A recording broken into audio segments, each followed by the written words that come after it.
امام احمد و ابن سعد نے ابی صخر عقیلی سے روایت کی ہے، انہوں نے کہا کہ مجھ سے ایک بدوی عرب نے بیان کیا کہ حضور اکرم صلی اللہ علیہ وسلم کا گزر اس یہودی کے پاس سے ہوا جو ایک بستے پر توریت رکھے بیمار لڑکے کے آگے پڑھ رہا تھا۔ حضور صلی اللہ علیہ وسلم نے اس سے فرمایا، میں تجھ کو اس ذات کی قسم دیتا ہوں جس نے حضرت موسیٰ علیہ السلام پر توریت نازل فرمائی، کیا تو اس توریت میں میرا اور میرے مقام ہجرت کا ذکر پاتا ہے؟ اس یہودی نے اپنے سر کے اشارے سے کہا نہیں، مگر اس کے بیٹے نے کہا، میں اس ذات کو گواہ بنا کر کہتا ہوں جس نے موسیٰ علیہ السلام پر توریت نازل فرمائی کہ توریت میں آپ صلی اللہ علیہ وسلم کا اور آپ صلی اللہ علیہ وسلم کے مقام ہجرت کا بیان موجود ہے، اور میں گواہی دیتا ہوں کہ اللہ کے سوا کوئی معبود نہیں، اور یہ کہ آپ صلی اللہ علیہ وسلم یقیناً اللہ کے رسول ہیں۔ اس کے بعد رسول اللہ صلی اللہ علیہ وسلم نے صحابہ رضی اللہ عنہم سے فرمایا، اس یہودی کو اس کے ساتھی کے پاس سے علیحدہ کر دو۔ اس کے بعد وہ جوان فوت ہو گیا اور رسول اللہ صلی اللہ علیہ وسلم نے اس کی نماز جنازہ پڑھی۔ بیہقی نے اسی حدیث کی مانند حضرت انس رضی اللہ عنہ اور حضرت ابن مسعود رضی اللہ عنہ سے روایت کی ہے۔ ابن سعد نے بطریق کلبی ابو صالح اور ابن عباس رضی اللہ عنہما سے روایت کی، انہوں نے کہا کہ قریش مکہ نے نضر بن حارث اور عقبہ بن ابی معیط وغیرہ کو مدینے کے یہودیوں کے پاس بھیجا کہ وہ محمد صلی اللہ علیہ وسلم کے بارے میں دریافت کریں، تو یہ لوگ مدینے میں آئے اور کہا کہ ہمیں ایک معاملہ درپیش ہے، وہ یہ کہ ہم لوگوں میں ایک شخص یتیم و حقیر ہونے کے باوجود بہت بڑا دعویٰ کرتا ہے، وہ کہتا ہے کہ میں رحمان کا رسول ہوں۔ یہودیوں نے کہا، ہمیں اس کے اوصاف سے آگاہ کرو، تو انہوں نے حضور صلی اللہ علیہ وسلم کے اوصاف بیان کیے۔ یہودیوں نے پوچھا، کون لوگ اس کا اتباع کر رہے ہیں؟ انہوں نے جواب دیا، ادنا لوگ اس کی پیروی کر رہے ہیں۔ اس جواب کو سن کر یہودیوں کا پیشوا ہنسا اور اس نے کہا، یہ وہی نبی ہے جس کا وصف ہماری کتابوں میں موجود ہے کہ اس کی اپنی قوم عداوت میں دوسرے تمام لوگوں سے زیادہ شدید ہوگی۔ حاکم و بیہقی اور ابن عساکر نے حضرت علی رضی اللہ عنہ سے روایت کی کہ رسول اللہ صلی اللہ علیہ وسلم کے ذمے ایک یہودی کے کچھ دینار تھے۔ یہودی نے حضور صلی اللہ علیہ وسلم سے تقاضا کیا، حضور صلی اللہ علیہ وسلم نے اس سے فرمایا، اس وقت تو میرے پاس کچھ موجود نہیں ہے جو میں تم کو ادا کروں۔ یہ جواب سن کر یہودی نے کہا، اے محمد صلی اللہ علیہ وسلم، میں آپ کے پاس سے ہرگز نہ ٹلوں گا جب تک کہ اپنا مطالبہ نہ لے لوں۔ حضور صلی اللہ علیہ وسلم نے فرمایا، میں تمہارے پاس بیٹھا رہوں گا، اور حضور صلی اللہ علیہ وسلم اس کے پاس بیٹھ گئے۔ اس کے بعد حضور صلی اللہ علیہ وسلم نے ظہر، عصر، مغرب، عشاء اور فجر کی نمازیں پڑھیں۔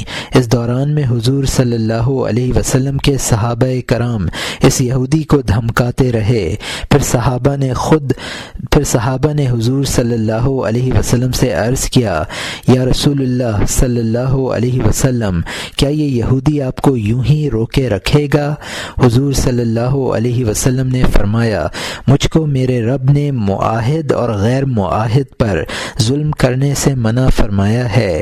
پھر ایک پہر دن گزرنے کے بعد یہودی مسلمان ہو گیا، اس نے کہا، میرا آدھا مال خدا کی راہ میں ہے۔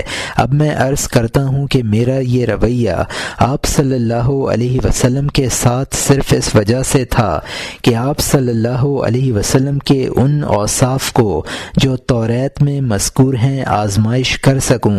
توریت میں ہے کہ محمد بن عبداللہ کی جائے ولادت مکہ اور مقام ہجرت مدینہ اور ان کا ملک شام ہے، نہ وہ بدخلق ہوں گے، نہ سخت مزاج، اور نہ بازاروں میں آوازیں کسنے والے، اور نہ فحش کردار، اور نہ بے حیا۔ ترمذی نے عبداللہ بن سلام رضی اللہ عنہ سے روایت کر کے اسے حسن کہا ہے۔ انہوں نے کہا توریت میں حضور صلی اللہ علیہ وسلم کی صفت موجود ہے اور حضرت عیسیٰ علیہ السلام آپ صلی اللہ علیہ وسلم کے ساتھ دفن ہوں گے۔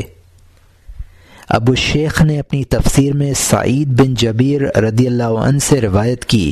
انہوں نے کہا کہ نجاشی شاہ حبشہ کے چند مصاحبین نے کہا ہمیں اجازت دیجیے کہ ہم اس نبی مکرم صلی اللہ علیہ وسلم کی بارگاہ میں حاضر ہوں، کیونکہ صحیفہ آسمانی میں ہم ان کے اوصاف پڑھ چکے ہیں، لہٰذا وہ جویان حق غزوہ احد کے موقع پر آئے اور دین حق میں داخل ہوئے۔ زبیر بن بکار نے اخبار مدینہ میں کعب سے نقل کیا ہے کہ اللہ تعالی نے کتاب موسیٰ میں مدینہ طیبہ کو مخاطب کر کے فرمایا اے طیبہ، اے طابہ، اے مسکینہ، تو خزانوں کو قبول نہ کرنا، میں تیری سطح کو تمام بستیوں کی سطح پر رفعت و بلندی عطا کروں گا۔ بروایت قاسم بن محمد مروی ہے کہ انہوں نے کہا کہ مجھے بتایا گیا ہے کہ توریت میں مدینے کے 40 نام بیان کیے گئے ہیں۔ قبل بعثت سرور عالم صلی اللہ علیہ وسلم اخبار راہبین۔ حاکم و بیہقی نے حضرت سلمان فارسی رضی اللہ عنہ سے روایت کی کہ ان سے لوگوں نے پوچھا آپ کو اسلام کی طرف متوجہ کرنے میں پہلے کون سا واقعہ محرک ہوا؟ انہوں نے بتایا میں یتیم تھا اور رام ہرمز میں سکونت تھی، میرا باپ ایک کسان تھا اور وہ ایک معلم کے پاس جا کر پڑھا کرتا تھا۔ میں نے مزید حصول علم و دانش کے لیے اس معلم کی صحبت و رہائش اختیار کر لی۔ میرا ایک بڑا بھائی مجھ سے الگ رہتا تھا اور میں کمسن اور بے سہارا تھا۔ معلم کی عادت تھی کہ جب اس کی مجلس درس سے شاگرد رخصت ہو جاتے تو اپنے منہ پر کپڑا لپیٹ کر پہاڑ پر چڑھ جاتا تاکہ لوگ نہ جان سکیں کہ پہاڑی پر روزانہ جانے والا یہ استاد اور معلم ہے۔ ایک روز میں نے اس سے کہا آپ روزانہ جہاں جاتے ہیں وہاں مجھے لے کر نہیں جاتے؟ انہوں نے کہا تم بچے ہو، اندیشہ ہے کہ دوسروں سے کہہ دو گے۔ میں نے کہا اس کا خوف نہ کیجیے، ایسا نہیں ہو سکتا۔ انہوں نے بتایا کہ اس پہاڑ پر ایک قوم رہتی ہے جس کی عبادت و تزکیہ کا ایک خاص طریقہ ہے۔ وہ لوگ اللہ اور آخرت کو یاد کرتے ہیں اور ان کا خیال ہے کہ ہم لوگ آتش پرست اور بت پرست ہیں، صحیح راہ سے بھٹکے ہوئے۔ میں نے کہا مجھ کو ان کی خدمت میں لے چلیے۔ عالم استاد نے کہا میں اللہ والوں سے اجازت لے لوں۔ پھر عالم نے ان سے اجازت مانگی، انہوں نے اجازت دے دی اور میں عالم کے ساتھ روانہ ہو کر ان کے پاس پہنچا۔ وہ 6 یا 7 آدمی تھے اور حالت ان کی یہ تھی کہ کثرت ریاضت و عبادت سے نیم جان، دن میں روزہ اور رات میں قیام، غذا کے لیے درختوں کے پتے کھا لیتے۔ ہم ان کے قریب ہی بیٹھ گئے۔ انہوں نے اللہ کی حمد و ثنا کی اور کچھ انبیاء سابقین علیہم السلام کا ذکر کیا، حتیٰ کہ حضرت عیسیٰ علیہ السلام کے ذکر تک پہنچے۔ بتایا کہ اللہ نے انہیں بغیر مرد کے پیدا فرمایا اور خدا نے ان کو منصب رسالت عطا فرمایا۔ اللہ تعالیٰ نے ان کو مسیحا یعنی مردوں کو زندہ اور بیماروں کو شفا دینے والا بنایا، مگر کچھ لوگوں نے ان کے معاملے میں کفر اور بعض نے پیروی اختیار کی۔ اس کے بعد انہوں نے مخاطب کیا اور کہا اے برخوردار، بے شک سب کا رب ایک ہے، سب کو آخرت درپیش ہے اور سب کا انجام طرفین سے کسی ایک طرف ہوگا، جنت کی طرف یا دوزخ کی جانب۔ جو لوگ آگ کی پرستش کرتے ہیں لا ریب وہ کفر و ضلالت میں مبتلا ہیں، ان سے ان کے اعمال کی بنا پر اللہ بیزار ہے اور وہ دین حق سے برگشتہ اور گم کردہ راہ ہیں۔ پھر ہم لوٹ آئے، دوسرے دن پھر گئے، انہوں نے پھر خطاب کیا اور خوب اچھی طرح ہم کو سمجھایا، چنانچہ میں اب مستقلاً ان کی خدمت میں رہنے لگا۔ مجھ کو ہمہ وقت حاضر پا کر انہوں نے مشفقانہ انداز اختیار کرتے ہوئے فرمایا، اے سلمان، تم ابھی بچے ہو، تم اتنا زہد اور ریاضت نہ کر سکو گے، لہٰذا جو میسر ہو کھاؤ پیو اور عبادت کر کے سو جایا کرو۔ کچھ ہی عرصے بعد بادشاہ کو خبر ہو گئی اور اس نے ان کو جلا وطنی کا حکم دے دیا۔ میں نے راہبوں سے کہا، وطن چھوڑ سکتا ہوں پر آپ سے جدا نہیں ہو سکتا، چنانچہ ان کے ہمراہ روانہ ہو گیا۔ سفر طے کر کے موصل پہنچے، وہاں لوگوں نے ان کو گھیر لیا۔ اس کے بعد غار سے ایک شخص باہر آیا اور سلام کر کے بیٹھ گیا۔ سب لوگ ادب و احترام کے جذبات کے ساتھ اس کے روبرو مؤدب تھے کہ اس نے میرے ساتھی راہبوں سے سوال کیا، اب تک تم لوگ کہاں تھے؟ انہوں نے سارے حالات بتائے۔ اس نے دریافت کیا، یہ بچہ کون ہے؟ انہوں نے میری خوب تعریف کی اور بتایا پوری طرح ہدایت اور عمل کرتا ہے۔ اس کے بعد اس شخص نے اللہ تعالیٰ کی حمد و ثنا کی اور انبیاء و مرسلین علیہم السلام کا ذکر کیا اور حق تعالیٰ نے ان پر جو اکرام و انعام فرمائے ان کو بیان کیا، یہاں تک کہ حضرت عیسیٰ علیہ السلام کا ذکر کیا۔ بعد ازاں سامعین کو نصیحت کی اور کہا، اللہ سے ڈرو اور جو کچھ حضرت عیسیٰ علیہ السلام لائے ہیں اسے اپنے لیے لازم کر لو، ان کی مخالفت نہ کرو ورنہ اللہ تعالیٰ تمہاری مخالفت کرے گا۔ اس کے بعد اس نے کھڑے ہونے کا ارادہ کیا تو میں نے کہا، میں اب تم سے جدا نہیں ہوں گا۔ اس نے کہا، اے بچے، تم اتنی برداشت نہیں رکھتے کہ میرے ساتھ رہ سکو؟ میں اپنے اس غار سے علاوہ باہر نہیں آتا۔ میں نے کہا، میں تم سے جدا نہیں ہوں گا۔ میری دوبارہ درخواست پر اس نے مجھے ساتھ لے لیا اور غار میں داخل ہو گیا۔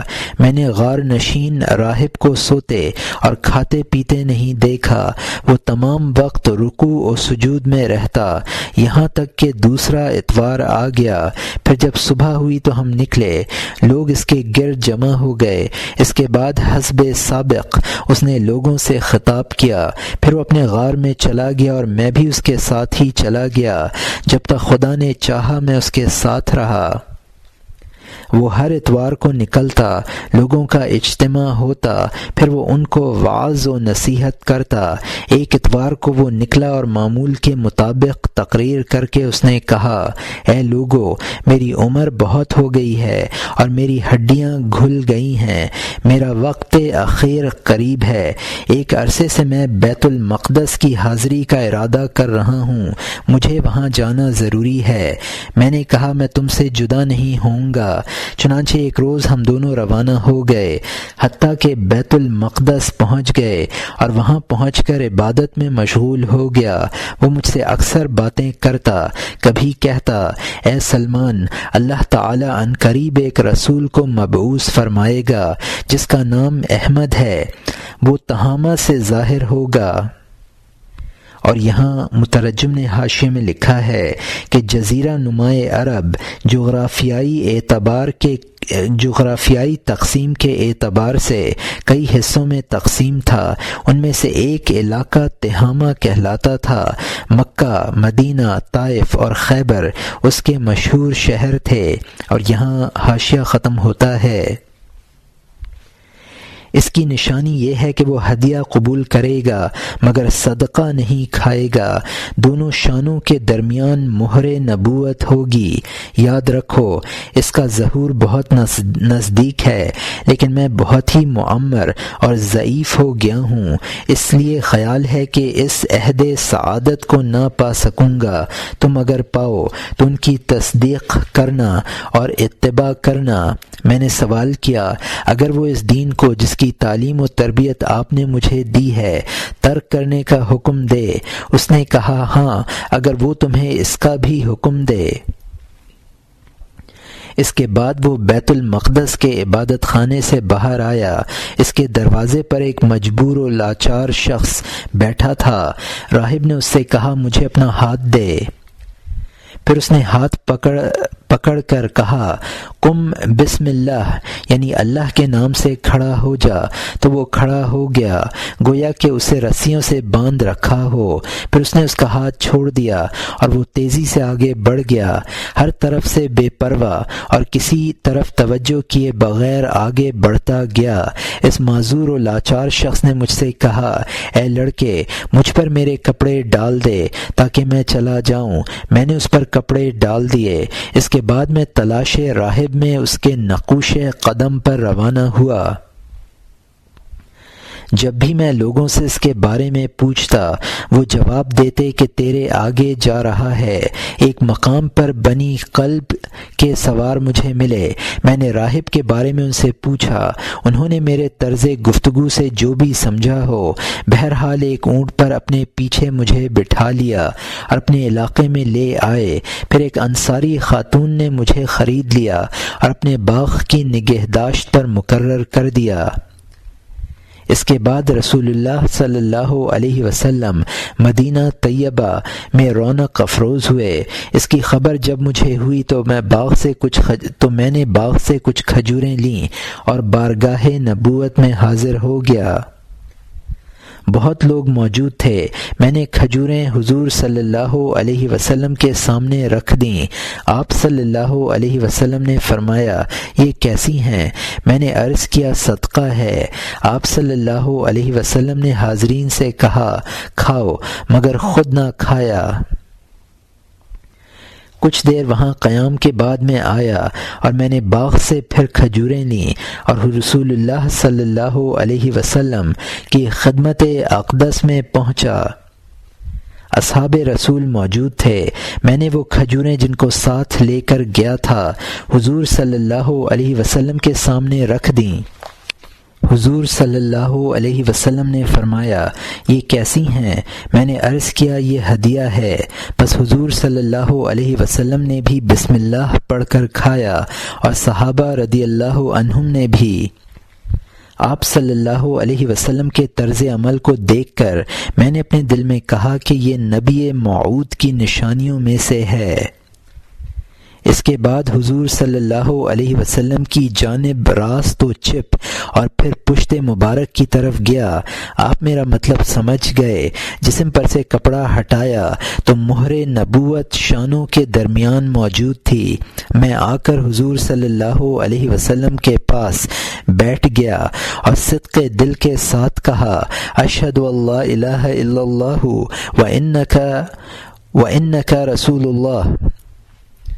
ابن سعد بیہقی اور ابو نعیم نے بطریق ابن اسحاق سے اور انہوں نے باسناد عاصم بن عمر بن قتادہ نے محمود بن لبید سے اور محمد بن لبید نے حضرت ابن عباس رضی اللہ عنہما سے اس طرح بیان کیا کہ حضرت ابن عباس رضی اللہ عنہما نے فرمایا کہ مجھ سے حضرت سلمان فارسی رضی اللہ عنہ نے بیان کیا کہ میں ایرانی النسل تھا۔ اب میرا باپ ایک کاشتکار تھا جو مجھ پر بڑا مہربان اور شفیق تھا، حتیٰ کہ گھر سے باہر نہ نکلنے دیتا۔ وہ مذہباً آتش پرست اور عقائد میں شدید اور غلو کرنے والا۔ میں اس کے آتش خانے کا محافظ اور غلام تھا۔ میں دوسرے لوگوں کے مذہبی نظریات اور رسوم سے بیگانہ محض تھا۔ اس سلسلے میں مجھے بس اس قدر معلوم تھا جو کچھ میں نے اپنے ماحول سے حاصل کیا تھا۔ میرے باپ کی زمین پر کچھ کارندے مقرر تھے۔ ایک روز باپ نے بلا کر کہا میرے بیٹے مجھے زمین کا فکر لاحق ہے، اس کی دیکھ بھال کی ضرورت ہے۔ تم کھیتوں پر جا کر کارندوں سے یہ کہہ دینا، مگر وہاں ٹھہر نہ جانا، کیونکہ تمہارے ٹھہر جانے سے سارا کام درہم برہم ہو جائے گا۔ میں کہنے کے مطابق چل پڑا۔ راستے میں عیسائیوں کے ایک معبد پر گزر ہوا۔ اندر سے آوازیں آ رہی تھیں۔ میں نے لوگوں سے پوچھا یہ عمارت کیسی اور اس میں کون لوگ رہتے ہیں؟ لوگوں نے مجھے بتایا کہ یہ عیسائیوں کا کنیسہ ہے اور اندر لوگ عبادت میں مصروف ہیں۔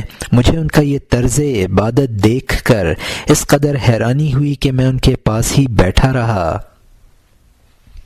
ان کے پاس سے ہٹنے کو دل نہ چاہا یہاں تک کہ سورج غروب ہو گیا۔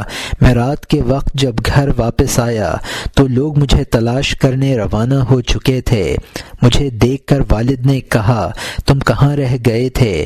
کیا میں نے تم کو جلد واپس آنے کی تاکید نہیں کی تھی؟ میں نے کہا اے ابا جان، میرا گزر ایسے لوگوں پر ہوا جن کو لوگ عیسائی کہتے ہیں۔ مجھے ان کی عبادت اور دعا بھلی معلوم ہوئی۔ میں اس خیال سے بیٹھ گیا کہ دیکھوں وہ کیا کرتے ہیں۔ والد نے جواب دیا اے میرے بیٹے، تیرا دین اور تیرے آباء و اجداد کا دین اس سے بہتر ہے۔ میں نے باپ سے عرض کیا واللہ ہم لوگوں کا دین ان لوگوں کے دین سے جو اللہ کی عبادت کرتے، اس کی پرستش کرتے اور اس کے لیے عبادت کرتے بہتر نہیں ہے۔ ہم لوگ آگ کو پوجتے ہیں جس کو خود ہم روشن کرتے ہیں۔ اگر ہم روشن کرنا چھوڑ دیں تو وہ خاکستر ہو جائے۔ یہ جواب سن کر میرے باپ کو اندیشہ ہوا، لہٰذا اس نے پیروں میں بیڑیاں ڈال کر مجھے اپنے گھر میں قید کر دیا۔ اس کے بعد میں نے ان نصرانیوں کے پاس ایک شخص کو بھیجا اور ان سے پوچھا تمہارے دین کے اصول کہاں ملیں گے؟ انہوں نے بتایا کہ ملک شام میں ہیں۔ میں نے پیغام دیا آپ حضرات میں سے کوئی صاحب وہاں جانے والے ہوں تو مجھے خبر کر دیں۔ کچھ عرصے بعد چند عیسائی تاجر آئے تو انہوں نے مجھے اطلاع کرا دی۔ میں نے کہلوا دیا کہ تاجر اپنے کاروبار سے فارغ ہو کر جب واپسی کا ارادہ کریں تو مجھے اس موقع پر خبر کرا دیں۔ لہٰذا جب وہ اپنی مصروفیات ختم کر کے واپس ہونے لگے تو مقامی عیسائیوں نے مجھے خبر دی۔ میں نے پیروں سے بیڑیاں نکال دیں اور ان کے ساتھ ہو کر ملک شام پہنچ گیا اور نصرانی مذہب کے سب سے بڑے اسقف کے بارے میں دریافت کیا۔ لوگوں نے بتایا کنیسہ کا منتظم ایک اسقف ہے۔ اس کے پاس گیا اور میں نے اس سے عرض کیا میری خواہش ہے کہ میں تمہارے کنیسہ میں رہوں اور اللہ کی عبادت کروں اور تم سے اچھی اچھی باتیں سیکھوں۔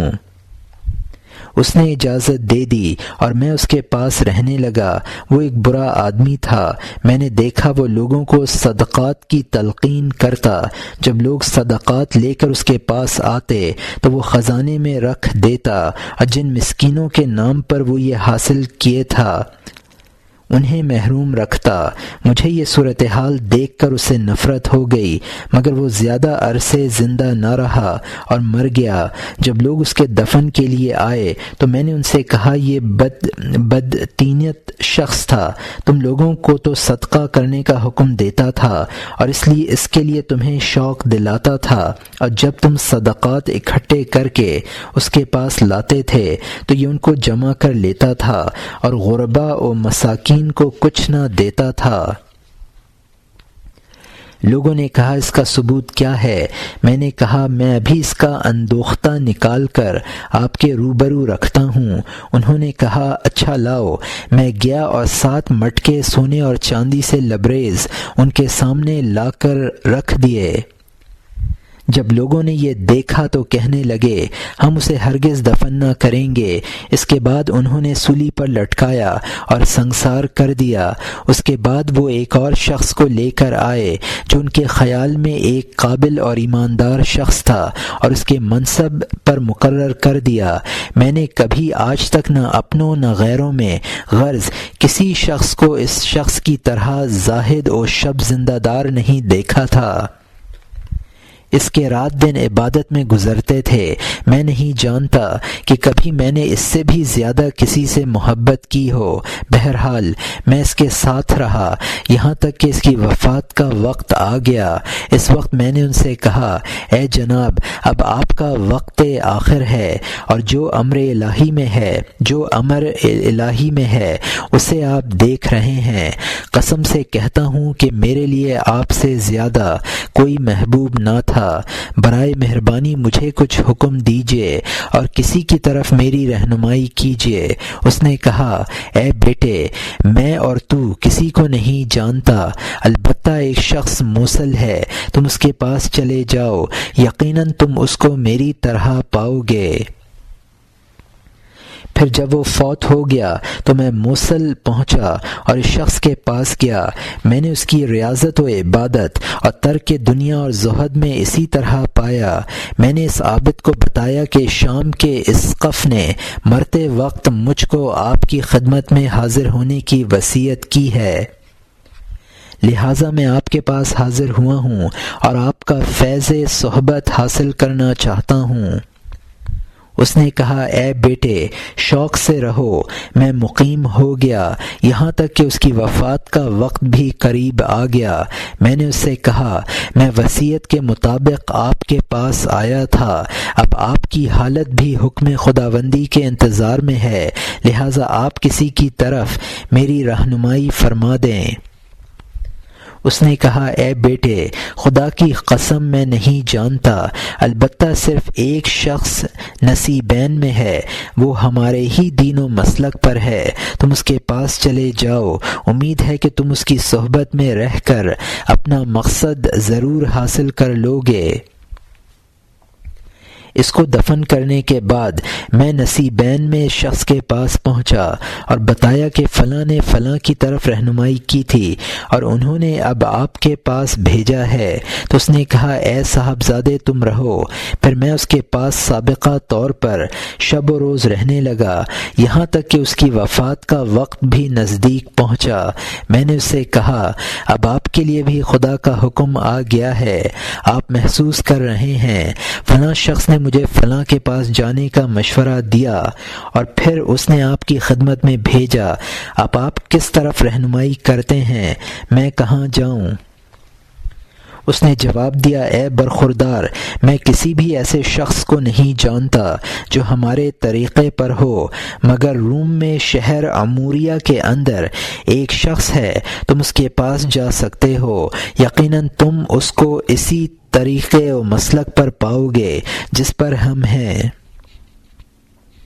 پھر جب ہم اسے دفن کر چکے تو میں سفر پر چل دیا اور زاہد عموریہ کے پاس پہنچ گیا۔ میں نے اسے پہلے راہبوں کی مانند پایا اور اس کے پاس رہنے لگا۔ میں نے محنت اور مزدوری بھی شروع کر دی، جس کے نتیجے میں میرے پاس کثیر بکریاں اور گائیں ہو گئیں۔ بحکم ایزدی پھر ایک عرصے بعد زاہد عموریہ کا بھی وقت آ گیا تو میں نے اس سے کہا، اے میرے میزباں، مجھے زاہد شام نے زاہد موصل کی طرف اور اس نے نصیبین کی طرف اور عابد نصیبین نے پھر آپ کی خدمت میں بھیج دیا تھا۔ اب معلوم ہوتا ہے کہ آپ کے لیے بھی خدا کا حکم آ چکا ہے جسے آپ دیکھ رہے ہیں، کیا آئندہ کے لیے آپ کچھ وصیت فرمائیں گے؟ اس نے ہمدردانہ لہجے میں کہا، اے بیٹے، خدا گواہ ہے میں کسی شخص کو نہیں جانتا جو ہمارے طریقے پر ہو، اس لیے میں کس طرف تمہاری رہنمائی کر سکتا ہوں، البتہ اس نبی کا زمانہ قریب ہے جو مکے میں پیدا ہوگا اور اس کی ہجرت کا مقام دو پتھریلی زمینوں کے درمیان ایک شور زمین میں ہوگا جہاں کھجوروں کے درخت ہوں گے۔ اس نبی کی نشانیاں واضح ہوں گی، اس کے شانوں کے درمیان مہر نبوت ہوگی، وہ ہدیہ قبول کرے گا مگر صدقہ نہ لے گا۔ اگر تم تلاش حق کا جذبہ رکھتے ہو تو اس علاقے کی طرف چلے جاؤ، اس لیے کہ اس کے ظہور کا زمانہ قریب ہے۔ پھر جب اس کو دفن کر چکے تو میں چل کھڑا ہوا۔ دوران سفر مجھے سوداگران بنی کلب کا ایک قافلہ ملا۔ میں نے ان سے کہا تم مجھے اپنی سواری پر سرزمین عرب لے جاؤ، اس کے معاوضے میں تم کو اپنی بکریاں اور گائیں دے دوں گا۔ انہوں نے کہا ٹھیک ہے۔ تو میں نے وہ سب جانور ان کو دے دیے اور وہ مجھ کو سوار کر کے وادی حجاز لے آئے۔ یہاں پہنچ کر انہوں نے مجھ پر ظلم و تشدد کیا اور وادی القریٰ کے ایک یہودی کے ہاتھ مجھے فروخت کر دیا۔ یہاں پہنچ کر جب میں نے کھجور کے درختوں کو دیکھا تو مجھے امید ہوئی کہ شاید یہ وہی شہر ہے جس کی بشارت پیشوائے اموریہ نے دی تھی، مگر یہ بات تحقیق طلب تھی۔ یہاں تک کہ بنی قریظہ کے یہودیوں میں سے ایک شخص وادی القریٰ آیا تو اس نے میرے اس مالک سے مجھے خرید لیا اور اپنے قبیلے میں مدینہ طیبہ لے آیا۔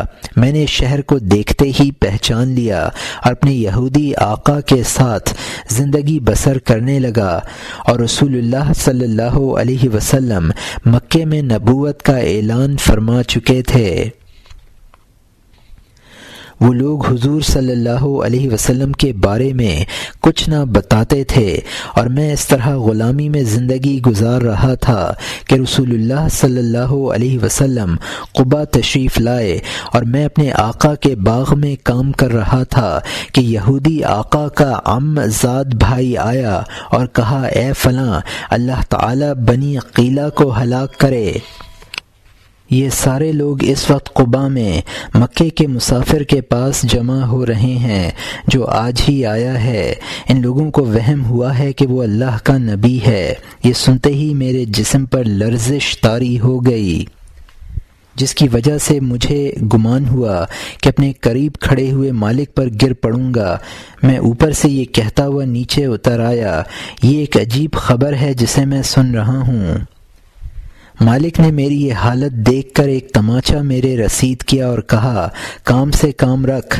اس کے جواب میں نے کہا اس میں حرج ہی کیا ہے کہ جو خبر ہم سن رہے ہیں اس کے بارے میں تحقیق کر لیں۔ یہ کہہ کر میں باغ سے نکل آیا۔ راہ میں شہر کی ایک عورت ملی، میں نے اس سے دریافت کیا تو اس نے بتایا کہ اس کے گھر کے تمام لوگ مسلمان ہو گئے ہیں۔ پھر اسی عورت نے بارگاہ رسالت تک میری رسائی کی۔ میں جس وقت حضور صلی اللہ علیہ وسلم کی خدمت مبارک میں پہنچا اس وقت شام ہو گئی تھی اور میرے ساتھ صدقہ کا کھانا موجود تھا۔ حضور صلی اللہ علیہ وسلم قبا ہی میں تشریف فرما تھے۔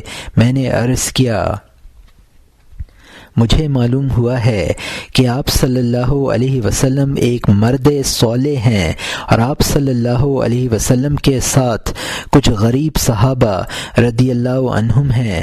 میرے پاس تھوڑا سا صدقہ کا کھانا تھا۔ مجھے خیال آیا کہ آبادی میں آپ صلی اللہ علیہ وسلم زیادہ حقدار ہیں، لہٰذا یہ کھانا حاضر ہے، تناول فرمائیے۔ رسول اللہ صلی اللہ علیہ وسلم نے جب یہ سنا تو اپنا دست مبارک کھینچ لیا اور صحابہ رضی اللہ عنہم سے فرمایا تم کھاؤ۔ میں نے سوچا یہی وہ خصوصیت ہے جس کا ذکر عابد عموریہ نے آپ کی نشانی کے بطور کیا تھا۔ اس کے بعد میں لوٹ آیا اور حضور صلی اللہ علیہ وسلم قبا سے مدینہ طیبہ آ گئے۔ پھر جو کچھ موجود تھا میں نے اکٹھا کیا اور ساتھ لے کر دربار رسول صلی اللہ علیہ وسلم میں دوبارہ حاضر ہوا اور کہا میں نے دیکھا ہے کہ آپ صلی اللہ علیہ وسلم صدقہ کا مال نہیں کھاتے ہیں، یہ میری طرف سے ہدیہ اور تحفہ ہے، صدقہ نہیں ہے۔ یہ بات سن کر حضور صلی اللہ علیہ وسلم نے خود بھی کھایا اور صحابہ رضی اللہ عنہم کو بھی دیا۔ میں نے خیال کیا یہ وہ دونوں خوبیاں ہیں جو مجھے بتائی گئی ہیں، اس کے بعد میں پھر دربار رسالت میں حاضر ہوا۔ اس وقت آپ صلی اللہ علیہ وسلم ایک جنازے کے ہمراہ جا رہے تھے۔ آپ کے جسم اقدس پر صوف کی چادر تھی اور آپ صلی اللہ علیہ وسلم صحابہ رضی اللہ عنہم کے جھرمٹ میں تھے۔ میں حضور صلی اللہ علیہ وسلم کے گرد چکر لگانے لگا تاکہ میں آپ کے پشت مبارک پر مہر نبوت کی زیارت کر سکوں۔ حضرت صلی اللہ علیہ وسلم نے مجھے اس حال اور جستجو میں دیکھا تو سمجھ گئے، اور حضور صلی اللہ علیہ وسلم نے اپنے پشت مبارک سے چادر اٹھا دی تو میں نے آپ صلی اللہ علیہ وسلم کے دونوں شانوں کے درمیان مہر نبوت دیکھی، جس کو میرے ساتھی راہب نے علامت نبوت کے طور پر بیان کیا تھا۔ پس میں نے اسے بوسہ دیا اور پھر مجھ پر گریہ طاری ہو گیا۔ حضور صلی اللہ علیہ وسلم نے ارشاد فرمایا، اے سلمان پیچھے سے آگے آ جاؤ، تو میں سامنے آ کر حضور صلی اللہ علیہ وسلم کے روبرو بیٹھ گیا، اور صحابہ کرام رضوان اللہ علیہم اجمعین نے حضور صلی اللہ علیہ وسلم کے بارے میں جو نشانیاں کتب سماوی میں بیان کی گئی ہیں وہ میری زبانی سنی۔ جب میں ان کے بیان سے فارغ ہوا تو حضور صلی اللہ علیہ وسلم نے فرمایا، اے سلمان مکاتب ہو جاؤ۔ لہٰذا میں اپنے مالک سے کھجور کے 300 درختوں اور 40 اوقیہ چاندی پر مکاتب ہو گیا۔ اصحاب رسول صلی اللہ علیہ وسلم نے درختوں کی فراہمی میں میری مدد کی۔ کسی نے 30، کسی نے 20، کسی نے 10 پودے دیے۔ ہر ایک نے مقدور بھر تعاون کیا۔ پھر مجھ سے رسول اللہ صلی اللہ علیہ وسلم نے ان پودوں کو لگانے کے لیے گڑھے کھودنے کے لیے فرمایا اور کہا، جب تم گڑھے کھود لو تو مجھے بلا لینا، میں ان کو اپنے ہاتھ سے لگاؤں گا۔ میں نے گڑھے کھودنے شروع کر دیے۔ اس مرحلے پر صحابہ رضی اللہ عنہم نے بھی میری مدد کی۔ وہ جہاں جہاں نشان لگاتے میں وہاں وہاں گڑھے کھودتا۔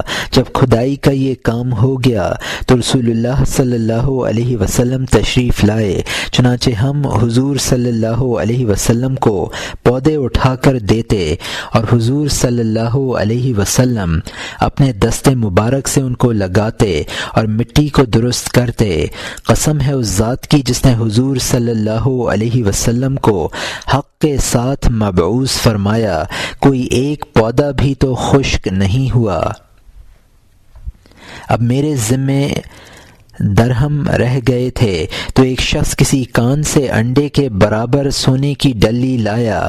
حضور صلی اللہ علیہ وسلم نے مجھ سے ارشاد فرمایا، اے سلمان اس ڈلی کو تم لے لو اور اس کے ذریعے تم اپنی مکاتبت کا جتنا حصہ ہے ادا کر دو۔ میں نے عرض کیا، یا رسول اللہ صلی اللہ علیہ وسلم اس قدر چھوٹی ڈلی سے میرا قرضہ کس طرح ادا ہوگا؟ حضور صلی اللہ علیہ وسلم نے فرمایا، اللہ تعالیٰ اسی سے تمہارا قرضہ ادا کرے گا۔ قسم ہے اس ذات کی جس کے قبضے میں میری جان ہے، میں نے سونے سے یہودی کو مکاتبت کا 40 اوقیہ ادا کر دیا اور اتنی ہی مقدار میں سونا میرے پاس باقی بچ گیا۔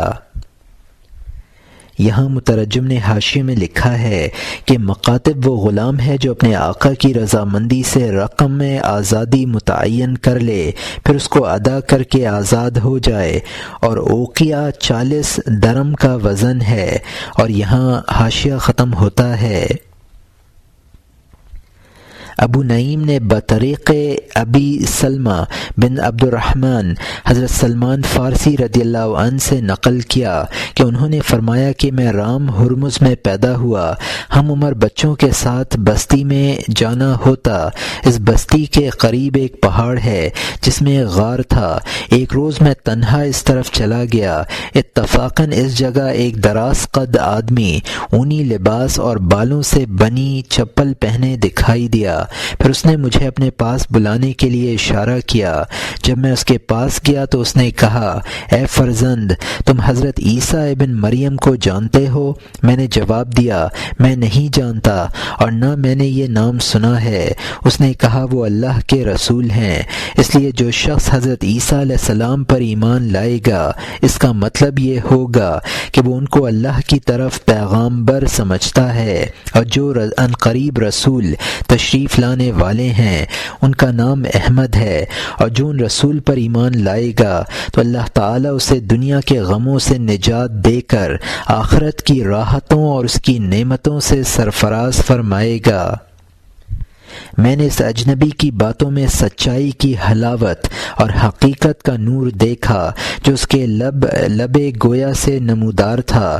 میرے دل کو اس کی باتیں لگیں، میرے ضمیر کو انبساط حاصل ہوا، گویا یہ پہلا محسن تھا جس نے مجھے لا الہ الا اللہ وان عیسیٰ بن مریم رسول اللہ و محمد بعدہ رسول اللہ والبعث بعد الموت کی تعلیم دی۔ پھر اس نے مجھے نماز میں قیام کی تعلیم دی اور کہا، جب تم نماز کے لیے کھڑے ہو تو قبلے کی جانب منہ کرنا۔ اس وقت اگر تمہیں چاروں طرف سے آگ بھی گھیر لے تو اطمینان خاطر رکھنا، اور اگر بحالت نماز فرض تمہارے والدین بھی بلائیں تو ہرگز ان کی طرف بھی توجہ نہ دینا۔ ہاں اگر اللہ کا رسول بلائے تو نماز فرض کو بھی قطع کر دینا، کیونکہ اس کا بلانا اللہ کے حکم سے اور اللہ کے لیے ہوتا ہے۔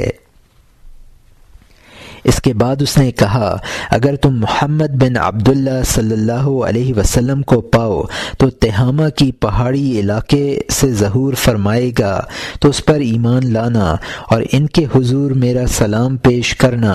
میں نے کہا، اس کی کچھ علامتیں بیان فرمائیے، تو انہوں نے بتایا، ان کو نبی الرحمہ محمد بن عبداللہ کہا جائے گا، وہ تہامہ کے پہاڑی علاقے سے ظہور کریں گے، وہ اونٹ، گھوڑے، خچر اور گدھے پر سواری کریں گے، آزاد اور غلام ان کے نزدیک برابر ہوں گے، ان کے دل میں انسان دوستی اور کرم ہوگا، اور ان کے دونوں شانوں کے درمیان بیضا کبوتر کے برابر ایک مہر ہوگی جس پر غیر مرئی حروف میں اللہ وحدہ لا شریک لہ محمد الرسول اللہ لکھا ہوگا، اور نمایاں اور مرئی حروف میں ہوگا توجہ حیث شئت فإنک المنصور۔ وہ ہدیہ قبول کریں گے اور صدقہ کو اپنی ذات کے لیے پسند نہ فرمائیں گے، ان کے اندر کسی کے لیے حسد و عناد نہ ہوگا، نہ وہ معاہدہ پر ظلم کریں گے اور مسلمان پر۔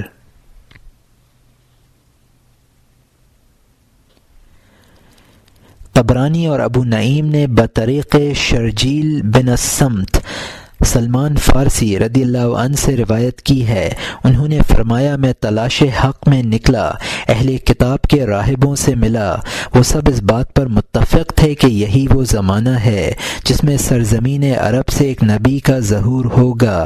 اس نبی کی بہت سی خصوصیتوں میں سے ایک یہ ہے کہ اس کے دونوں شانوں کے درمیان ایک بڑا سا تل ہوگا جو مہر نبوت ہے۔ میں یہ اطلاع پا کر سرزمین عرب پہنچ گیا، پھر نبی کریم صلی اللہ علیہ وسلم نے ظہور فرمایا، اور جو کچھ راہبوں نے نشانیاں بتائی تھیں وہ تمام نشانیاں آپ میں موجود پائیں، اور مہر نبوت کو دیکھا تو میں نے گواہی دی کہ لا الہ الا اللہ وان محمد الرسول اللہ۔ بیہقی اور ابو نعیم نے بروایت جناب بریدہ رضی اللہ عنہ نقل کیا ہے کہ حضرت سلمان رضی اللہ عنہ نے جس قدر کھجور کے درختوں کے عوض مکاتب ہوئے، حسب قرارداد سلمان و یہودی درختوں کی پرورش اور بارآور ہونے تک ان کی تیاری کرنی تھی، تو حضرت صلی اللہ علیہ وسلم نے ازراہ عنایت درختوں کو زمین میں لگایا بجز ایک پودے کے کہ اس کو حضرت عمر رضی اللہ عنہ نے لگا دیا، مگر وہ تمام درخت اسی سال پھل لے آئے سوائے ایک درخت کے۔ یہ صورتحال دیکھی تو حضور صلی اللہ علیہ وسلم نے پوچھا اس درخت کو کس نے لگایا تھا؟ صحابہ رضی اللہ عنہم نے عرض کیا عمر رضی اللہ عنہ نے، تو حضور صلی اللہ علیہ وسلم نے اسے اکھیڑ کر خود لگایا تو پھر وہ بھی اسی سال پھل لے آیا۔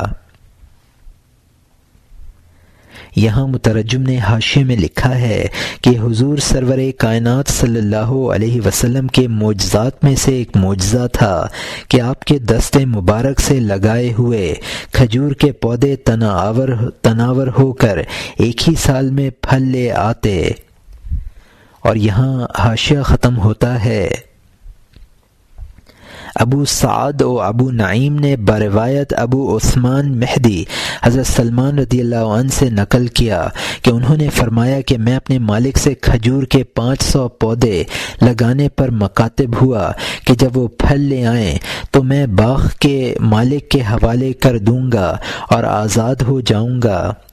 تو نبی کریم صلی اللہ علیہ وسلم تشریف لائے اور پودوں کو اپنے دست مبارک سے لگایا بجز ایک پودے کے کہ جس کو میں نے اپنے ہاتھ سے لگا دیا تھا، تو وہ سب بار آور ہو گئے مگر اسی ایک درخت میں پھل نہ آیا۔ حاکم و بیہقی نے بروایت ابو الطفیل حضرت سلمان رضی اللہ عنہ سے نقل کیا کہ رسول اللہ صلی اللہ علیہ وسلم نے مجھے انڈے کے برابر سونا دیا اور پھر انگشت شہادت کو انگوٹھے پر رکھ کر حلقہ بنایا جو درہم کے برابر بن گیا۔ انہوں نے کہا کہ اگر اس سونے کی ڈلی کو ایک پلے میں رکھا جائے اور دوسرے میں کوہ احد تو یقیناً سونے کا پلہ وزنی رہے گا۔ امام احمد اور بیہقی نے ایک دوسری سند سے حضرت سلمان رضی اللہ عنہ سے روایت کی ہے، انہوں نے فرمایا جب رسول اللہ صلی اللہ علیہ وسلم نے مجھے سونا عطا فرمایا اور کہا کہ اس سے مکاتبت کا قرض ادا کر دو تو میں نے عرض کیا یا رسول اللہ صلی اللہ علیہ وسلم جتنا مجھے دینا ہے وہ اس سے کس طرح ادا ہوگا؟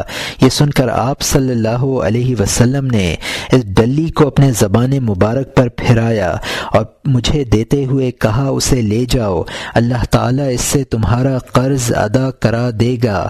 میں اسے لے گیا اور وزن کر کے اس سے 40 اوقیہ سونا ادا کر دیا۔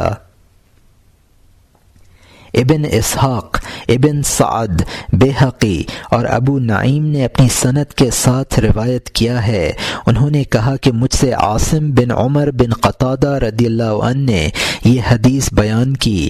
انہوں نے کہا مجھ سے اس شخص نے حدیث بیان کی جس نے حضرت عمر بن عبدالعزیز رضی اللہ عنہ سے سنا کہ مجھے حضرت سلمان رضی اللہ عنہ کے بارے میں روایت ملی کہ عموریہ کے راہب نے سلمان رضی اللہ عنہ سے اپنی وفات کے وقت کہا تم ملک شام کے 2 پہاڑوں میں جاؤ، وہاں ایک شخص پہاڑ سے نکل کر دوسرے پہاڑ کی طرف سال میں 1 مرتبہ جاتا ہے اور اس کے روبرو بیمار پیش کیے جاتے ہیں، وہ جس مریض کے لیے دعا کرتا ہے شفایاب ہو جاتا ہے۔ تم اس سے اس دین کے بارے میں پوچھنا جس کے بارے میں تم مجھ سے پوچھتے ہو۔ سلمان رضی اللہ عنہ کہتے ہیں کہ میں روانہ ہو گیا اور 1 سال تک اس ہستی کے نکلنے کے انتظار میں ٹھہرا رہا، حتیٰ کہ وہ اس خاص رات میں نکلا۔ میں نے اس کا شانہ ایک اضطرابی عمل کے طور پر پکڑ کر کہا تم پر اللہ تعالی رحم فرمائے، کیا حنفیت دین ابراہیم میں ہے؟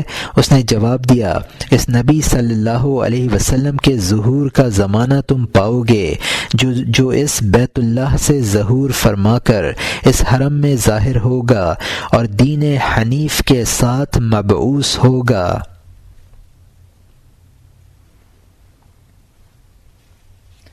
ایک مرتبہ سلمان رضی اللہ عنہ نے اس کا ذکر رسول اللہ صلی اللہ علیہ وسلم سے کیا تو حضور صلی اللہ علیہ وسلم نے فرمایا اے سلمان اگر تم سچ کہتے ہو تو تم نے یقیناً سید حضرت عیسیٰ علیہ السلام کو دیکھا ہے۔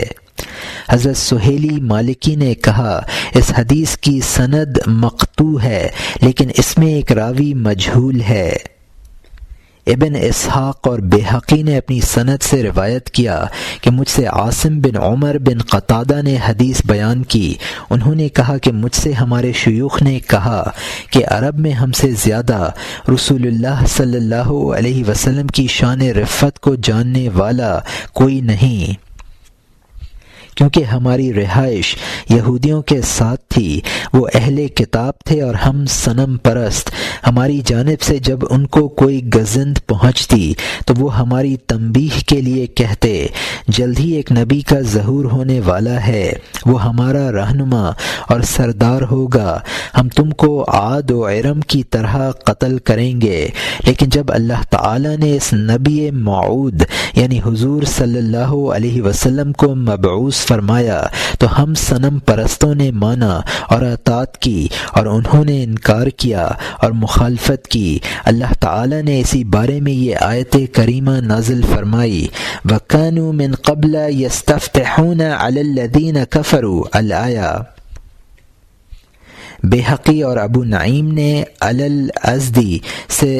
الازدی سے روایت کی، انہوں نے کہا کہ یہودی یہ دعا مانگا کرتے تھے، اے خدا ہمارے لیے اس نبی صلی اللہ علیہ وسلم کو مبعوث فرما جو ہمارے اور ان لوگوں کے درمیان فیصلہ کرے۔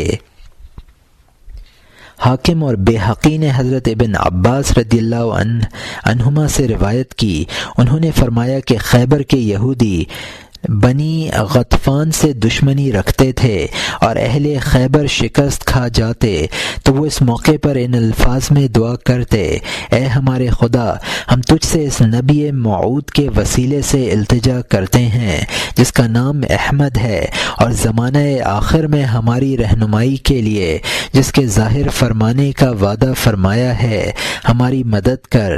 اس کے بعد جب مقابلہ ہوتا تو یہودی غالب آتے اور غطفان شکست کھا جاتے، لیکن جب رسول اللہ صلی اللہ علیہ وسلم مبعوث ہوئے تو انہی یہود نے حضور صلی اللہ علیہ وسلم کے ساتھ کفر کیا، جس پر اللہ تعالی نے یہ آیت نازل فرمائی، وَكَانُوا مِن قَبْلُ يَسْتَفْتِحُونَ، اور اس سے قبل یہ آپ ہی کے وسیلے سے فتح یاب ہوئے تھے۔ ابن اسحاق، امام احمد، امام بخاری صاحب مستدرک حاکم کی صحت کے ساتھ، بیہقی، طبرانی و ابو نعیم بروایت محمود بن لبید از سلمہ بن سلامہ بن دقس روایت کرتے ہیں، انہوں نے کہا ہمارے درمیان ایک یہودی تھا، وہ اپنی قوم بنی عبد الاشہل کے پاس صبح کے وقت گیا اور اس نے مرنے کے بعد زندہ ہو کر اٹھنے اور قیامت قائم ہونے اور جنت و دوزخ اور حساب و میزان کا ذکر کیا، اور کہا کہ یہ حقیقت ان بت پرستوں کے لیے حیرت افزا ہے جو اس پر یقین نہیں کرتے۔ اس یہودی نے یہ بات حضور صلی اللہ علیہ وسلم کی بعثت سے قبل کہی تھی۔ یہ سن کر لوگوں نے کہا، اے شخص تیرا بھلا ہو، کچھ تو عقل سے کام لے، یہ کس طرح ہو سکتا ہے کہ مرنے کے بعد اس گھر کی طرف اٹھا لے جائیں گے جس میں جنت و دوزخ ہے اور ان کے اعمال کا بدلہ دیا جائے گا؟ اس نے کہا، ہاں قسم ہے ذات کی جس کے ساتھ قسم کھائی جاتی ہے، میں اس بات کو پسند کرتا ہوں کہ میرا حصہ اس آگ میں ہو جس کو تم اپنے گھروں کے صحنوں میں جلاتے ہو۔ تم اسے جلاؤ، پھر تم مجھے اس روشن تنور میں ڈال کر اوپر سے اس کا منہ بند کر دو، پھر میں اس کے عوض کل سزا کے دن آتش جہنم سے نجات پاؤں۔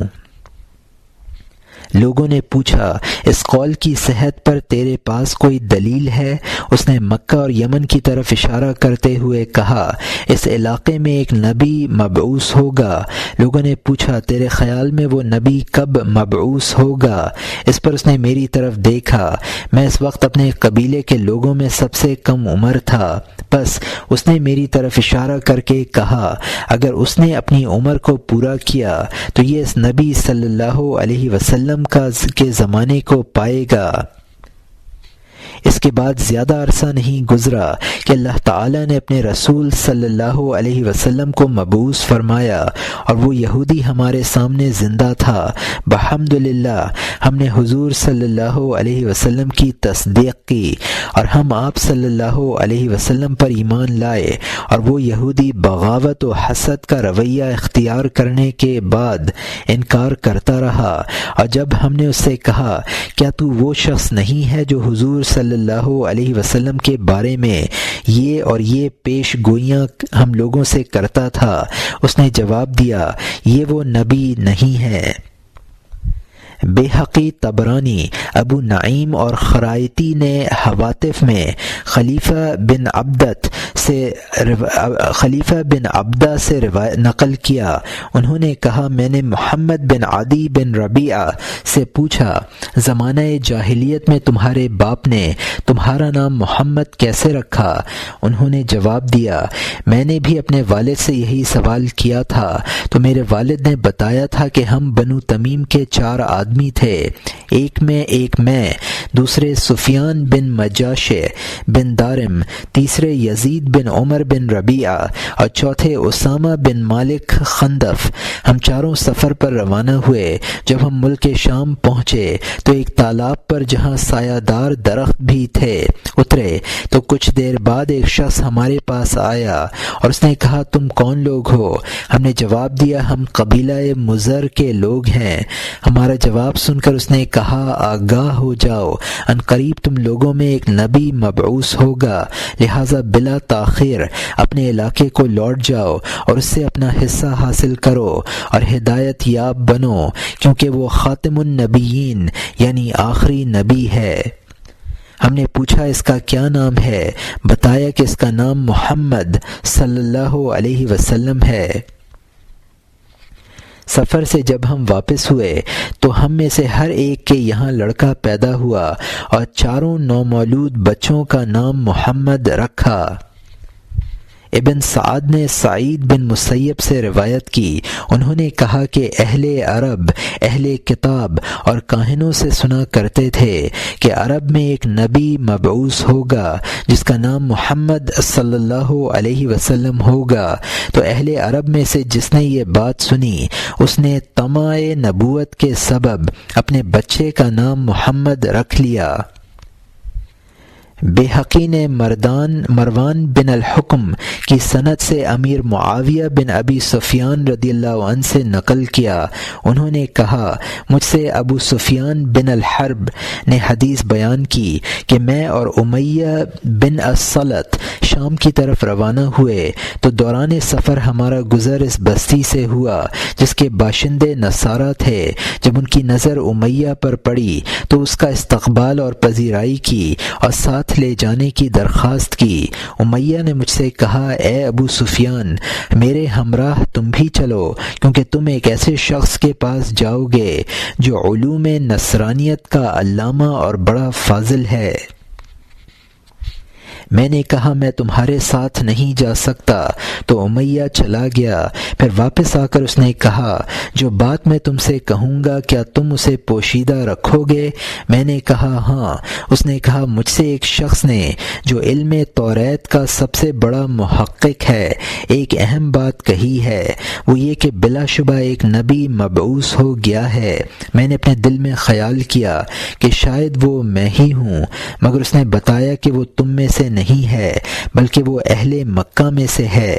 میں نے پوچھا اس کا نسب کیا ہے؟ اس نے کہا وہ اپنی قوم کا منتخب شخص ہے، اور اس کی یہ نشانی بیان کی کہ حضرت عیسیٰ علیہ السلام کے بعد ملک شام میں 8 زلزلے آئیں گے، اب ایک زلزلہ باقی ہے جس سے شام میں فساد اور مصیبت داخل ہو جائے گی۔ پھر جب ہم واپس ہو کر سنیا پہنچے تو اچانک ایک سوار آتا ہوا ملا۔ ہم نے پوچھا کہاں سے آ رہے ہو؟ اس نے جواب دیا شام سے۔ ہم نے پوچھا وہاں سے متعلق کوئی نئی خبر تو نہیں؟ اس نے بتایا خبر یہ ہے کہ شام میں زلزلہ آیا ہے جس کے سبب ہر طرف آفت ہی آفت نظر آتی ہے۔